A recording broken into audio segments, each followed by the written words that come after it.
Son las 8 con 10, no, 8 con 12 de la mañana, en esta mañana que va a estar muy noticiosa. Ya le vamos a estar contando de algunos de los asuntos que vamos a tratar, pero también estamos muy preocupados de lo que está ocurriendo en distintas partes del mundo. Y queremos precisamente a esta hora de la mañana conversar y saludar al analista internacional Mladen Yobo para conversar sobre los últimos acontecimientos de lo que está ocurriendo en Gaza en general y en el extremo sur de la Franja de Gaza, en la frontera con Egipto, que en la ciudad de Rafah en particular. Mladen, muy buenos días, gracias por recibir esta comunicación. ¿Qué tal? Buenos días, Patricio, ¿cómo están? Bien, bien, bueno, hay muchas preguntas que hacer, ¿ah? Es difícil sobre este asunto elegir por dónde partir la entrevista. Pero quería partir preguntándote, ¿cómo ves esta reacción internacional que parece tan vigorosa en comparación con el poco efecto concreto que parece estar teniendo? Bueno, mira, primero que nada, en lo que está ocurriendo es algo que en el fondo debería remecer a toda la humanidad. Es un tema donde mueren niños, mujeres, ancianos, personas civiles, digamos, todos los días. No es un tema nuevo este en todo caso, ¿ah? Si uno mira, por ejemplo, desde la primera intifada, pasando, digamos, hasta el año 2023, antes del ataque, morían alrededor de 300 palestinos por año, digamos, producto de enfrentamientos con fuerzas armadas, digamos, israelí. Estamos hablando de 11.652, según un dato que tengo de una página del orden mundial, se llama. Entonces, por lo tanto, no es un tema nuevo. Lo que pasa es que hoy se está generando una situación que ha sido enjuiciada a nivel internacional en varios conflictos que tiene que ver con un concepto llamado genocidio. En las zonas fundamentalmente de lo que se llama Gaza, que es una porción donde viven 2.300.000 palestinos, ¿no es cierto?, que hoy día está sitiada, se ha convertido en un gueto, ya era un gueto anteriormente, ¿no es cierto?, estaba sitiada por distintos motivos en el mar, con limitaciones de paso, digamos, de movilidad, con una serie de dificultades donde habían un gran número de pobres, de necesidades, digamos, de deficiencias, por ejemplo, de agua, etcétera. Hoy se ve directamente atacada y ha habido muerte, según la última cifra, de más de 36.600 palestinos, más de 80.000 heridos, eso sin contar la gente que muere naturalmente, ya sea en los hospitales, porque ya no existen hospitales en Gaza, que a uno a medio morir saltando, como se diría, por la falta de alimentos. Hoy día está cerrada parte de la frontera en Rafah, el paso. Incluso han habido enfrentamientos entre fuerzas egipcias e israelí, con la muerte de un soldado egipcio, digamos, en ese paso. El muelle, digamos, flotante que creó Estados Unidos se echó a perder, por lo tanto hay también un nivel de hambruna muy grande. Entonces se está convirtiendo realmente en una fuente de exterminio. Una fuente de exterminio que está produciendo, digamos, un remesón a nivel de humanidad, pero no de los liderazgos, que son los que tienen que cuidar de alguna forma las estructuras internacionales para poder resguardar la paz y la seguridad internacional. Sí, Y en Mladen, sí. sí, dígame. A ver, hay quienes dicen que las definiciones son o no son importantes, eh, si es o no la palabra genocidio. Yo voy a leer nomás en la definición que la propia Convención para la Prevención y Sanción del Delito de Genocidio de la ONU hace sobre qué es genocidio, ¿no? Dice textual: un delito perpetrado con la intención de destruir total o parcialmente a un grupo nacional, étnico, racial o religioso. A la luz de esta definición, que no es mía, sino que es la de Naciones Unidas, Mladen, en tu consideración, ¿este es un genocidio? Yo tengo la impresión que sí, que es un genocidio, que por lo menos las condiciones se están dando para un genocidio, porque este es un elemento que viene no solamente de un exterminio, digamos, que en el fondo es a propósito, sino que se generan las condiciones para que se produzca este exterminio. Cuando uno en el fondo no permite la entrada del alimento, evidentemente viene la inanición, la gente no tiene que comer y por lo tanto se empieza a morir de hambre. Lo ha anunciado el secretario general de Naciones Unidas, no lo digo yo, el secretario Guterres. ¿no es cierto?, entre otras cosas, cuando en el fondo no se dejan entrar, ¿no es cierto?, medicamentos fundamentalmente, o se bombardean hospitales, ¿no es cierto?, se destruye la posibilidad de salvar vidas, por lo tanto se está fomentando la muerte. Cuando se bombardean, ¿no es cierto?, campamentos, como el último campamento que se bombardeó, murieron 45 personas, fundamentalmente personas civiles, niños, digamos, mujeres, hombres civiles, digamos, se está fomentando, cuando se bombardea indiscriminadamente también, se está fomentando la muerte, entonces se está exterminando. Y no es una tarea, digamos, que se viene haciendo ahora nomás, en general, cuando uno ve las condiciones que han vivido los palestinos desde la Nakba, ¿no es cierto?, desde el 1948 en adelante, cuando son desplazados, ¿no es cierto?, de sus casas, de alguna forma empiezan a vivir en una situación muy desmedrada, donde los derechos humanos no les son respetados, ¿no es cierto?, donde en el fondo, al final de cuentas, tienen condiciones para vivir que son realmente inhumanas.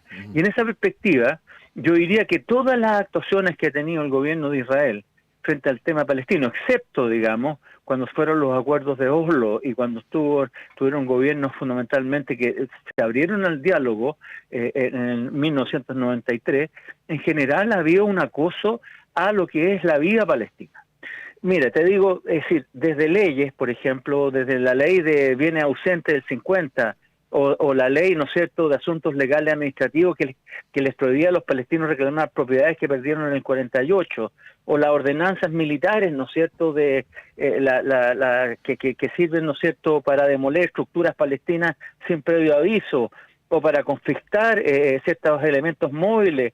Es decir, siempre hay un hostigamiento a lo que es la situación de vida de los palestinos. Después de eso, desde el 67 en adelante, ¿no es cierto?, está lo que se llama la extensión de los asentamientos, ya sean los asentamientos oficiales o los sin autorización, que siguen cortándole, ¿no es cierto?, en el fondo, en las tierras, digamos, que de alguna forma se le entregó o se le debería haber entregado, ¿no es cierto?, en la resolución 181, ¿no es cierto?, que da a Naciones Unidas, donde divide lo que era la antigua Palestina en dos territorios. Ujú. Entonces hay una situación de desmedro constante.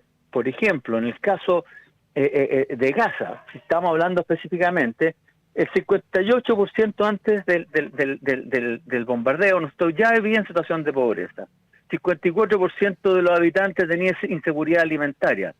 El 35% de las tierras agrícolas y el 85% de las aguas de pesca son totalmente o parcialmente inasequibles, o sea, no se pueden usar porque son consideradas, ya sea tomadas, digamos, como elementos clave de seguridad para los israelíes o porque en el fondo no son aptas. El 90% de los acuíferos de Gaza no son potables. Los medicamentos estaban agotados. Es decir, cuando uno va generando todas esas condiciones, al final lo que está haciendo es tratando de exterminar un pueblo. Hay una cierta concepción supremacista, digamos, en el caso de Israel y sobre todo de sectores judíos, digamos, extremistas, que de alguna forma preponderan estas políticas y hoy día son parte del gobierno. Entonces, yo diría que sí hay un elemento genocidio, tal como lo acusó, ¿no es cierto?, Sudáfrica en la Corte Internacional de Justicia, en el sentido, digamos, de genocidio, y tal como fue acusado, ¿no es cierto?, Netanyahu y su ministro de Defensa, entre otros, digamos, personajes, por crímenes de lesa humanidad en la Corte Penal Internacional. Sí, Mladen, históricamente Israel ha tenido dos aliados incondicionales, ¿no? Que son Estados Unidos y la Unión Europea. Y además han sido incondicionales en lo público, ¿no? Lo que hemos visto en estos meses es, hasta donde yo recuerdo, la primera vez que hay declaraciones tan duras como las que escuchamos de algunos líderes estadounidenses, de algunos líderes de la Unión Europea, luego este reconocimiento que se ha hecho del Estado palestino en las fronteras previas al año 67, cuestión que ya lo han hecho decenas de países en el mundo, pero que tiene cualitativamente un valor distinto cuando lo hacen países de la Unión Europea. Pero dicho esto, y viendo todos estos llamamientos públicos al jefe de Estado israelí de tener las acciones en Gaza y en particular en los últimos días en Rafah y que eso no surte efecto? ¿Qué es lo que hay ahí? Que Estados Unidos y la Unión Europea, en tu análisis, en el fondo no pueden o no quieren que esto se detenga. Bueno, son distintos motivos. En el Ujú. caso de Estados Unidos siempre ha habido una alianza muy fuerte con Israel en la perspectiva que es un guardián que tienen en el Medio Oriente, y el Medio Oriente fundamentalmente es visto como una zona geoestratégica, no solamente por el avance, digamos, que puedan tener sectores radicales musulmanes, sino también porque es un área que tiene hoy día uno de los factores importantes que mueve el mundo, que se llama petróleo. Y en esa perspectiva, si vemos de los 4 candidatos hoy día que están en las boletas, digamos, en Estados Unidos, 3 de ellos, digamos, apoyan sin condicionamiento a Israel, que es el caso de Biden, de Trump y de Kennedy. La única que está en contra es la candidata Stein, digamos. Si no me equivoco, creo que se llama Jill Stein, si no me equivoco, sí. Y ella es la única que está en contra, digamos, de esta situación. Hay demócratas, evidentemente, y hoy día Biden va a tener un grave problema en las próximas elecciones, porque los sectores, sobre todo más progresistas del Partido Demócrata y jóvenes, hoy día están en contra de esta guerra y se han iniciado una serie de movimientos al estilo de lo que le sucedió, digamos, durante la guerra de Vietnam, y eso se ha esparcido por todo el mundo. En el caso de Europa es distinto, hay visiones distintas. Fundamentalmente yo diría que en el caso de Alemania, que el segundo proveedor de armas, ¿no es cierto?, para Israel, el primero es Estados Unidos lejos con un 69%, pero también, ¿no es cierto?, los que le siguen ahí después bien son Alemania y Reino Unido. De alguna forma el caso de Alemania yo creo que tiene una culpa histórica, y esa culpa histórica de alguna forma la hace sentir porque incluso la propia población alemana hoy día está generando grandes movilizaciones a pesar de las prohibiciones que tiene interna y de la represión que existió contra, digamos, lo que ha sido este genocidio en Gaza. Entonces yo creo que son motivos muy distintos y de alguna forma también ven en la perspectiva, esto es un tablero de ajedrez mundial, por lo tanto ven en el tablero de ajedrez también la posibilidad de contrarrestar, digamos, o mantener ciertas áreas también en lo que es la lucha con las otras potencias en un mundo donde hay una disputa también por la hegemonía mundial. Entonces, el tema es muy distinto, pero por ejemplo, vemos que acaba España, ¿no es cierto?, de reconocer ¿cómo se llama?, al gobierno palestino. Vemos el caso de Noruega, ¿no es cierto?, y hay otros varios países más que están de alguna forma sumándose. Vemos que países, por ejemplo, como Canadá, Países Bajos, Japón, España, Bélgica y otros, han cesado la exportación de armas a Israel. Vemos que países como Bélgica, los sindicatos o regiones determinadas están limitando o están colocando trabas a lo que es cualquier paso de armas hacia Israel. Entonces, Como lo hizo Valonia Bruselas, ¿no? Que es una de las partes administrativas del Estado belga. Exactamente. Entonces estamos viendo, digamos, una reacción desde las personas, que eso va a tener alguna repercusión en las próximas elecciones, ¿no es cierto?, no solamente el Parlamento Europeo, que están próximas, sino también en las elecciones nacionales. Por lo tanto, hoy día estamos viendo un tema que en el fondo yo creo que las políticas de Netanyahu y las políticas que han sustentado tanto los países un poco, llamemos, del área OTAN, digamos, por llamar a Estados Unidos, de la Alianza Atlántica de alguna forma, van generando más inseguridades de las seguridades que puedan generar. Y también hay que decir algo muy claro, el caso de Hamas no es un tema, digamos, que se produzca Hamas por sí solo. No nos olvidemos que Hamas de alguna forma fue apoyado por Israel en un momento determinado para contrarrestar a lo que era la Organización de Liberación de Palestina, sobre todo cuando estaba Yasser Arafat y después como elemento representativo del pueblo palestino.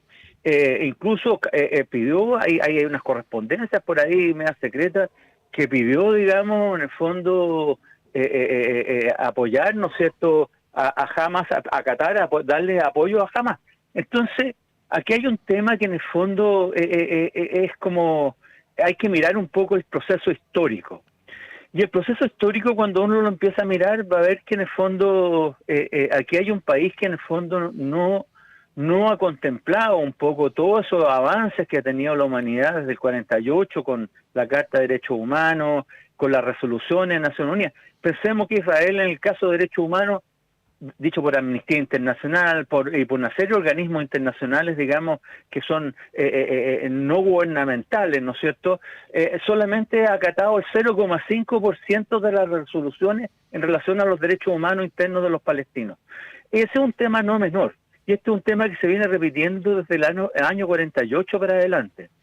Israel, además, hoy día acusa de terrorismo, pero Israel se forma también con ciertos elementos de violencia bastante grandes y terroristas. No nos olvidemos, ¿no es cierto?, de lo que fue las explosiones y los atentados en el Hotel Rey David, o las matanzas de Sabra Chatila o de Deir Yassin. Es decir, aquí había un problema de violencia que no se va a parar si no hay un acuerdo, como los acuerdos que de alguna forma se plantearon en Oslo, con dos estados, o que de alguna forma refleja la resolución inicial de Naciones Unidas, la 181, con dos estados, digamos, seguros, digamos, con una capital que en el fondo sea dividida tripartitamente o bipartitamente, que sería Jerusalén. Sí. Mladen, sí, para ir terminando esta entrevista, bueno, tú sabes, este es un tema que nosotros hemos tratado permanentemente, así que no se va a agotar en esta conversación, pero el tiempo y los horarios en la radio tienen lo suyo. En tu análisis y teniendo en consideración además que como pocas veces hemos visto también muy masivas manifestaciones internas en Israel en contra de Netanyahu, ¿qué es lo que piensas tú que viene en Israel después de él? Sé que esto es imposible de contestar así científicamente, pero a la luz de los elementos del análisis, ¿un gobierno con una línea parecida a la que conocemos ahora o podría haber un cambio? Yo tengo la impresión que va a tener que haber un cambio. No nos olvidemos que Netanyahu estaba de alguna forma también expuesto en los tribunales de justicia, digamos, tenía casos en los tribunales de justicia más internos en Israel. Segundo, se le puede desmembrar, ¿no es cierto?, su gabinete, ya hay ciertos elementos. Tercero, la gente que tiene rehenes, que todavía están cautivos por Hamas en el atentado terrorista que hizo Hamas, ¿no es cierto?, hacia Israel. De alguna forma también está protestando enormemente. La gente en general, creo que la comunidad menos radicalizada, judía, de alguna forma se siente inquieta, porque está viendo que hoy día aquí no hubo un problema de una guerra frontal entre soldados, ¿no es cierto?, donde hay una cierta igualdad o donde hay una capacidad, sino aquí hay asesinatos. Y eso yo creo que está afectando a la gente. Y además está generando una inseguridad que Israel nunca había tenido, y los ciudadanos en general en el mundo que se sienten parte de ese Israel, ya sea a través de la ciudadanía o de la religión, ¿no es cierto?, se sienten inseguros. Yo tengo la impresión que va a haber cambio. Yo tengo, por lo menos leyendo algunos diarios como Haaretz y otros más, digamos, de alguna forma se están presentando, digamos, fuertes manifestaciones. Israel está quedando aislado, está quedando como un país paria en este momento a nivel internacional, una suerte así como Sudáfrica, con lo que pasó con el apartheid, ¿no es cierto? Y eso es un tema que no es menor. Hoy se están tomando medidas, digamos, de alguna forma algunos países están rechazando, digamos, el envío de armas, pero de alguna forma esto puede escalar donde las limitaciones de alguna forma sean mayores, donde hayan mayores niveles de sanción, déficit de compras, digamos, o vengan, digamos, elementos de restricciones de viaje u otro tipo de situaciones. Sobre todo si empiezan a actuar como deben actuar los organismos, digamos, internacionales de justicia. A pesar de que hoy día también hay acusaciones de que se están amedrentando por parte del Servicio de Inteligencia israelí a estos organismos, digamos. Mladen Yopo, académico, analista internacional, como siempre, muchas gracias por esta conversación, Mladen, que tengas un buen día. Ha sido un gusto, Patricio, buen día, que tengas muy bien. Para nosotros también.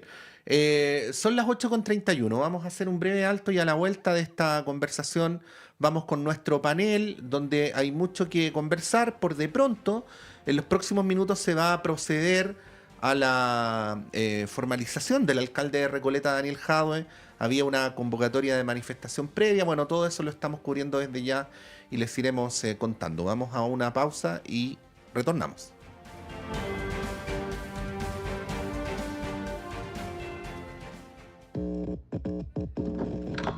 Sala Máster de Radio Universidad de Chile presenta Sala Máster de Radio Universidad de Chile los invita a disfrutar en vivo y en directo este jueves 6 de junio a las 19:30 horas a la agrupación nacional Bere Quinteto. Bere compartirá un concierto pensado en la radio y sus oyentes a través de su repertorio que compone e interpreta a partir de la pregunta ¿qué es lo popular en la música? Un encuentro que se escapa de los cánones del concierto clásico y conecta con la historia de la radio en Chile, la conversación, el encuentro, el conectar y acompañarnos. Bere es un quinteto